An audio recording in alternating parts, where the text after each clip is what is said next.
வணக்கம். Welcome to SSN ஆன்மீகம். நான் உங்கள் சங்கர நாராயணன். அமாவாசை தினம் என்றாலே பித்ருக்களுக்கு, அதாவது நமது மூதாதையர்களுக்கான தினமாகும். இதில் வைகாசி அமாவாசையின் சிறப்பு என்னவென்றால், ருத்ர கயாவில் தர்ப்பணம் செய்வது மிகவும் விசேஷம் என்று சொல்லப்பட்டுள்ளது. தேவார பாடல் பெற்ற 274 சிவன் கோயில்களில் 11வது தேவார தலமாகவும், அம்பாளின் 51 சக்தி பீடங்களில் பிரணவ சக்தி பீடமாகவும் இருக்கின்ற தமிழ்நாட்டில் அமைந்துள்ள திருவெண்காட்டில், அதாவது புதன் ஸ்தலமாகிய ஸ்வேதாரண்ய சுவாமி திருக்கோயில்தான் ருத்ரகயா என்பதாகும். அதாவது இதில் விஷ்ணு பாதமும் இருப்பதால் விஷ்ணுகயா என்றும் கூறப்படுகிறது.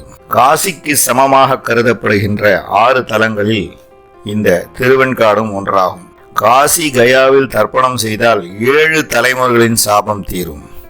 ருத்ரகயாவில் தர்ப்பணம் செய்பவரது 21 தலைமுறையின் சாபம் நீங்கும் என்பது மிகச் சிறப்பான ஒரு விஷயமாகும்.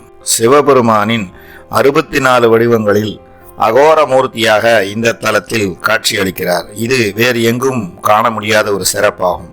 அதே போன்று நவக்கிரகங்களில் புதனுக்குரிய தலமாகிய இத்தலத்தில் மூர்த்தி தீர்த்தம், ஸ்தல விருட்சம் என எல்லாம் 3 இருக்கும். இதில் இன்னொரு சிறப்பு என்றால், பட்டினத்தாருக்கு சிவதீட்சை கிடைத்த தலமாகும். இந்த தலத்தில் வழிபடுவோருக்கு குழந்தை பேரும் திருமணமும் சிறப்பாகவும் சீக்கிரமும் கிட்டும் என்பது சொல்லப்படுகிறது. மாணவர்களுக்கு கல்வியில் சிறப்பு கிடைக்கும். பூர்வ ஜென்ம பாவங்கள், கஷ்டங்கள், துயரம் நீங்கி மன அமைதியும் கிடைக்கும்.